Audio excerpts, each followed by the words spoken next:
Oke, Assalamualaikum warahmatullahi wabarakatuh. Waalaikumsalam. Nah, podcast kali ini kita ingin membahas tentang apa ya? Bukan perbandingan ya. Perbandingan bisa kita katakan perbandingan ya.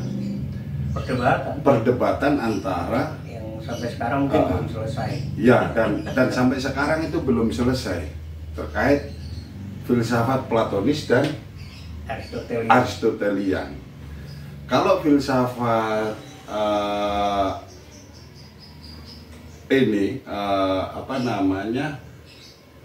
Platonis ini dia Plato itu lebih mengedepankan ide. Ya, dunia ide. Karena bagi Plato itu sangat penting kalau idenya itu beres, kan gitu. Ide itu beres, lalu turunannya adalah kemudian ke konsep berpikir pun juga jadi beres. Iya. Nah, dengan konsep berpikir itu beres, maka laku hidup seseorang ini juga akan beres sampai ke sana. Iya. Nah, sementara Aristoteles lebih menolak itu, Bang ya. Karena Aristoteles itu lebih mengedepankan secara empiris, kan gitu. Realitas. Nah, oleh karena itu teman-teman saksikan podcast kami kali ini. Nanti saya akan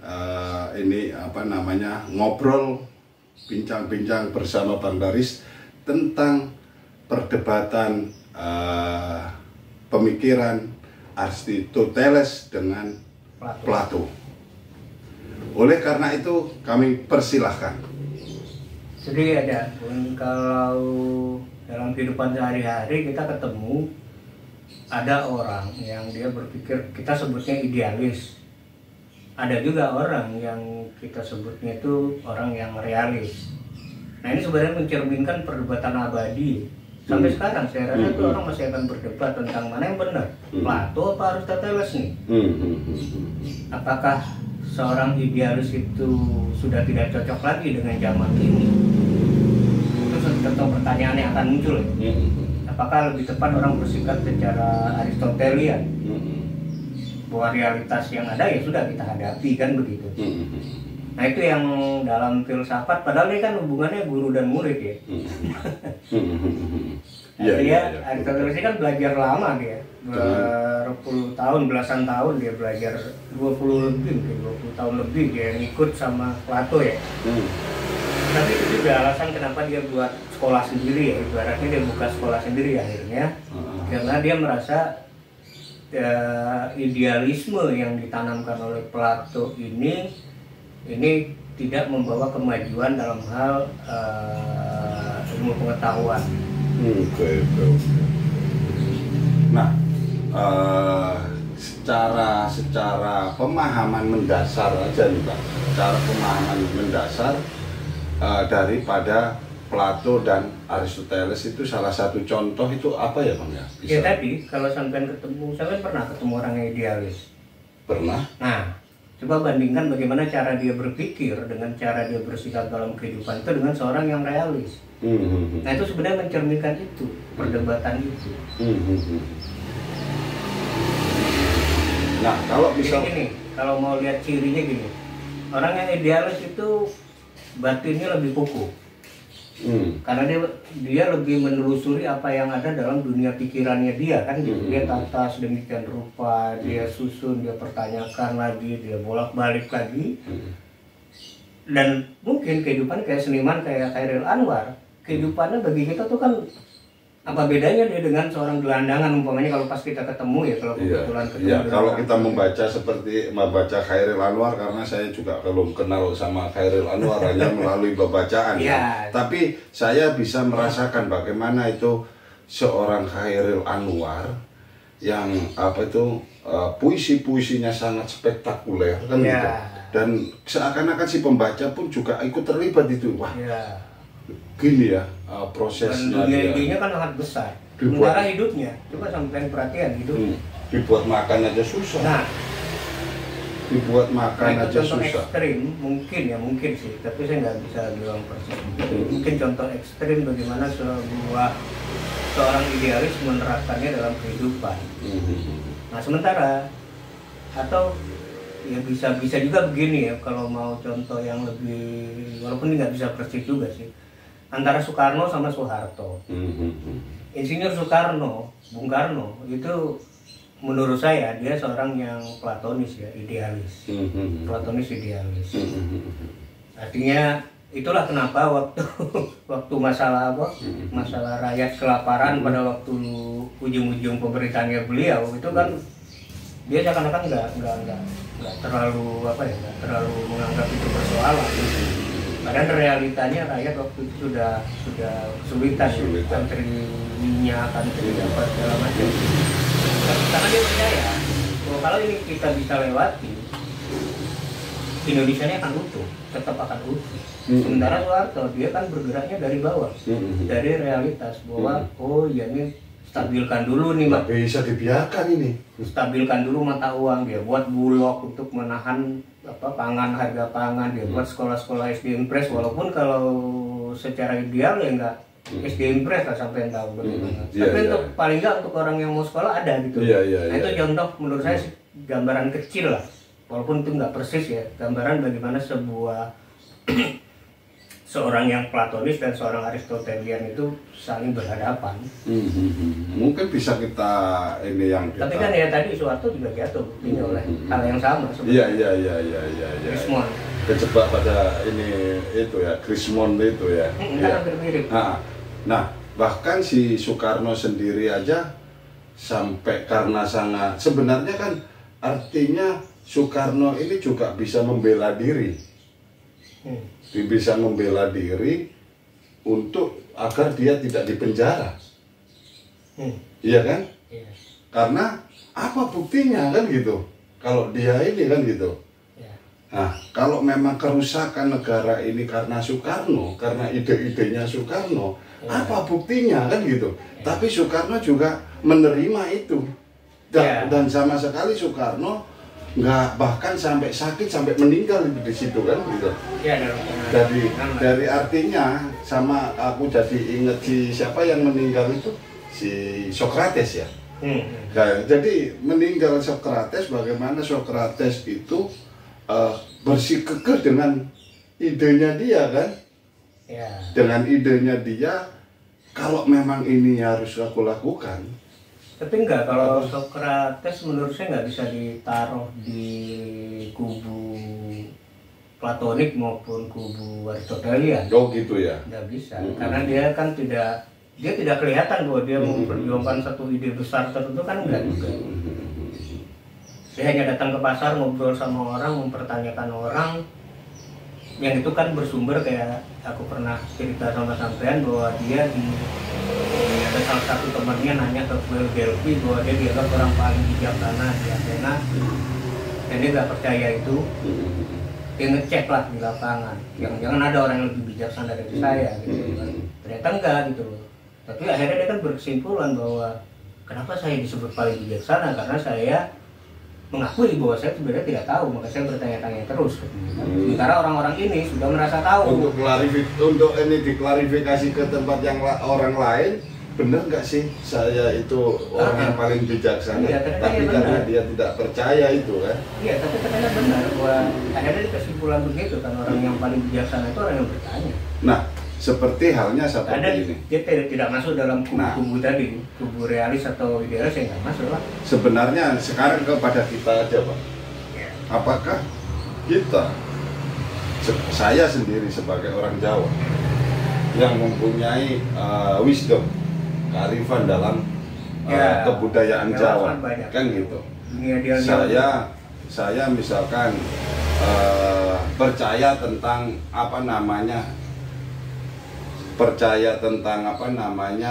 khasanah masyarakat Jawa yang ini tentang selamatan, tentang ini. Nah, apa realistisnya kan gitu kalau misalkan? Nah iya, kan gitu. Apa realistisnya?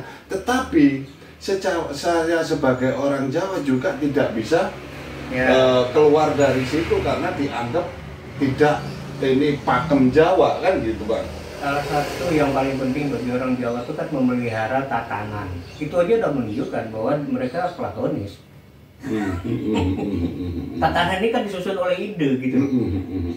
Bahwa orang tua harus begini, kalau kita berhadapan dengan alam harus begini. Sampai akhirnya muncul sarana-sarana kebudayaan yang untuk memelihara itu. Walaupun kalau dalam realitas itu kan seperti tidak menyelesaikan masalah. Ada penyakit, nih contoh yang paling sederhana, ada pagebluk penyakit. Dia keliling desa bawa sesuatu apa gitu. Atau ini ada yang ini kalau di Islam Aristotelian, dia akan cari secara ilmiah sumber penyakitnya di mana dan dia akan buat karantina atau apa. Nah itu contoh. Nah kayak kemarin itu misalkan kalau ada pagebluk atau apa, terus yang dari sisi Islam itu ada burdah keliling supaya bisa ini mengusir itu. Nah ini ada hal lagi nih Bang, misalkan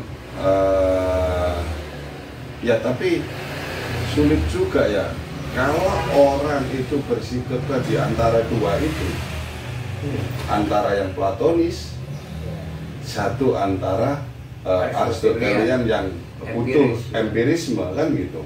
Nah misalkan kayak contoh yang jadi perdebatan lah tentang Pancasila lah. Nah secara ini kan Pancasila itu sebuah dunia ide, dunia konsep, bagaimana negara itu Indonesia, terutama Indonesia. Ini kan ini sudah ditata dengan ide dan konsep yang sangat bagus kan gitu. Nah, ya kan? Kalau bagus sih belum tentu. Kalau bagus relatif, tapi itu adalah dunia ide. Yang bagaimana dunia ide itu akan menjadi payung bersama bagi bangsa dan negara kan gitu. Nah, tetapi yang anehnya ini, yang satu misalkan Bang Dari sebagai seorang empirisme yang sangat Aristotelian, sementara saya adalah orang yang sangat platonis misalkan. Lalu Bang Daris kan ingin butuh konkretnya apa ini? Kan gitu. Nah, bagaimana ini menjembatani antara dua ini yang masyarakat itu supaya ya sudah kita ini aja kan gitu loh. Tadi kalau keadilan bersama siapa kan gitu selalu ditanyakan kan itu. Ya tadi, maksudku kalau kita nganggap bahwa itu perdebatan bisa diselesaikan, menurutku sih enggak. Itu perdebatan abadi menurutku. Dua filsafat ini kan dua filsafat yang sama-sama kuat, sama-sama memberi sesuatu kepada para pemikir ya, umpan pemikiran bagi pemikir-pemikir setelahnya. Hanya kita kalau lihat faktanya bahwa Aristotelian melahirkan dunia modern dengan teknologi dan segala macam, matematika, fisika, segala macam itu Aristotelian akhirnya. Karena mereka kan empirik gitu. Nah sementara biasanya Platonian ini akan muncul di contoh kesenian, kebudayaan, agama. Agama tuh kebanyakan Platonian. Kalau saya perhatiin, surga neraka itu kan sudah sebuah ide. Oh iya, ide Platon itu sangat platonis itu. Sangat platonis. Karena kita membutuhkan kalau orang ingin membutuhkan empirismenya, ya mati dulu kamu surga atau neraka kan gitu jadinya. Gak ada yang berani juga. Gak ada yang berani juga. Nah, ini Bang, ini kita bicara soal yang ini juga lah. Apa namanya? Yang ini loh, platonis dan ini. Apa yang kurang dari penjelasan dari sebuah saya sebagai ini kepala negara atau saya sebagai ya kan untuk menjaga dunia ide ini Bang, menjaga dunia ide. Nah dunia ide ini kan perlu untuk diimplementasikan kan gitu, diimplementasikan di dalam kehidupan sosial masyarakat secara bersama kan gitu. Beda. Ini udah ontologis persoalannya, bukan masalah praktikal lagi. Pertentangan mereka ini pertentangan ontologis. Bagi Plato ini ada dunia ide mandiri sendiri, ada dunia real. Yang ini lebih tinggi daripada ini. Ini bersumber dari sini. Nah, sementara Aristoteles menganggap bahwa tidak ada ini nggak ada, dunia ide ini nggak ada sebenarnya. Bahwa ide dan konsep itu ada pada benda itu sendiri.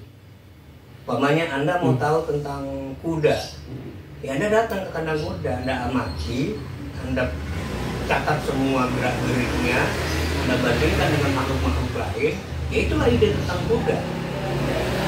Nah, ini kita beranjak kepada ilmu pengetahuan empirik ya biasanya itu akan. Ini kan kita sebuah negara itu memang harus mempunyai sebuah sebuah pedoman. Ya kan, pedoman di dalam ini tata bernegara kan, kita tata bernegara. Aku rasa yang anggota dewan itu juga nggak banyak yang ini paham ini masalah soal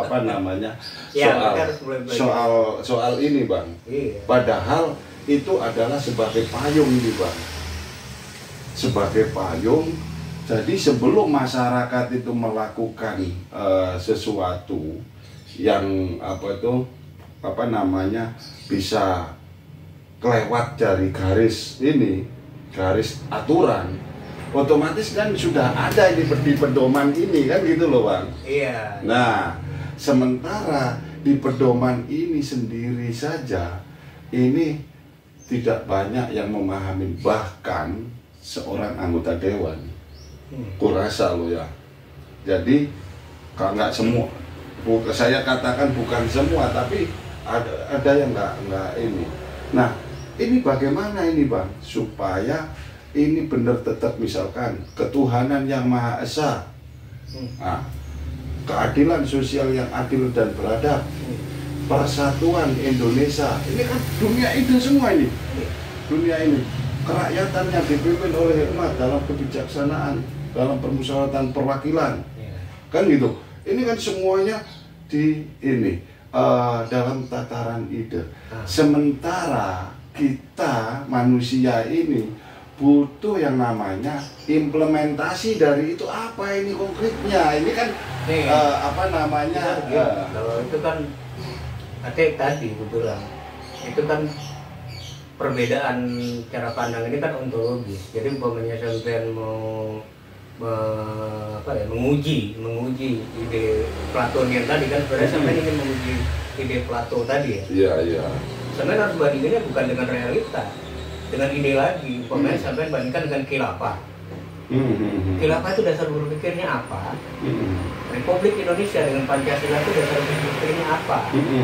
Nah, habis itu sampean berpikir lagi mana sebenarnya lebih cocok untuk realitas Indonesia saat ini. Nah, itu baru ide lawan ide, nggak bisa. Ide lawan realitas itu nggak bisa. Nah, sementara kalau di khilafah pun juga sama, itu juga tataran ide. Ya justru makanya. Jadi kalau sampai membandingin jangan Pancasila dengan realitas Indonesia, tapi Pancasila dengan ide lain yang dibayangkan orang tentang Indonesia. Contohnya tadi yang paling gampang ya, sekedar untuk menggampangkan itu. Aku nggak punya komentar khusus ya tentang khilafah ya. Artinya nggak apple to apple di mana dunia ide dibandingkan dengan dunia realitas, kan gitu. Begitu juga ini juga ini cocok apa enggak, Bang? Nah, coba sekarang sampean saya tanya. Kira-kira kalau menurut sampean mana tuh yang lebih klik dengan bangsa Indonesia, ide khilafah atau ide Pancasila? Ya Pancasila jelas, Bang. Karena itu khasanah Nusantara.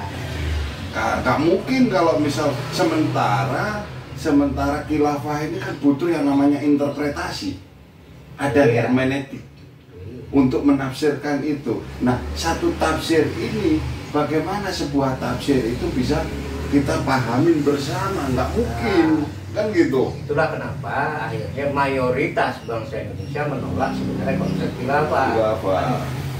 Kenapa? Karena mereka sadar adanya pluralitas, adanya unsur lain dalam bangsa Indonesia selain Islam. Artinya bahwa Plato dan Aristoteles ini juga tidak bisa dijadikan sebagai perdebatan kalau begitu. Memang enggak. Jadi dia punya alurnya sendiri. Satu, Plato adalah dunia ide. Sementara si Aristoteles, dunia atau gini contoh lain, sampai ngadepin antara demokrasi dengan otoritarian umpamanya. Itu ide lawan ide itu. Mana yang sampai pilih umpamanya? Sosialisme lawan liberalisme. Iya, itu kan dunia ide itu. Satu sosialisme ini, terus kemudian liberalisme di sini juga ada karena yang lebih dulu kan sosialisme ya. Kapitalisme. Kapitalisme yang lebih dulu ini. Iya, kapitalisme yang lebih dulu muncul. Ini kan reaksi. Sosialisme ini kan reaksi terhadap kapitalisme. Bukan kapitalisme apa? Liberalisme. Liberalisme versusnya sosialisme. Nah, sosialisme, liberalisme ini sosialismenya adalah ini liberalisme itu di situ ada kapitalisme, ada kebebasan, ada egaliter yang menduplikat dari sosialisme ini egaliternya kan gitu Bang. Nah, sementara si ini dipayungi pakai demokrasi kan gitu. Ya ginilah kalau gampangnya di sini mengutamakan kesejahteraan orang per orang. Silakan Anda berkelahi siapa yang menang dia akan sejahtera. Yang di sini mengutamakan kesejahteraan bersama. Nah, kan gitu. Iya. Nah, itu kan udah ide dua semua tuh. Dua ide itu baru apple to apple. Tapi oke. Makanya istilahnya walaupun Aristoteles belajar dari Plato, dia sebenarnya tidak meninggalkan Plato juga menurutku. Iya. Tapi bahwa dia buat jalur yang berbeda. Makanya orang bilang kan bapak ilmu pengetahuan alam ya Aristoteles. Nah gini Bang, sains itu Aristoteles. Supaya kita itu masyarakat itu ya bisa memahami, ini dunia ide. Saya harus ini bukan mengedepankan, tetapi saya harus menghargai ini dunia ide ini, kan gitu. Jadi kita olah, biasanya kan tujuan itu filsafat kan untuk mengolah ya. Nah itu salah satu ketika umpamanya kita masuk ke jalur Platonian ya kita mencoba mengolah dunia ide. Begitu kita masuk ke dunia ke pemikiran Aristoteles ya kita mencoba mengolah dunia realitas empirisme. Oke teman-teman, memang ini tapi dunia gagasan itu memang agak ini ya. Jadi teman-teman kalian tetap membaca ya, tetap membaca karena kalau Anda membaca, kalau beradu argumen tetap ada rujukannya ya. Tidak menggunakan otak-atik gatuk yang terus kemudian untuk mempertahankan argumentasi Anda kan gitu ya.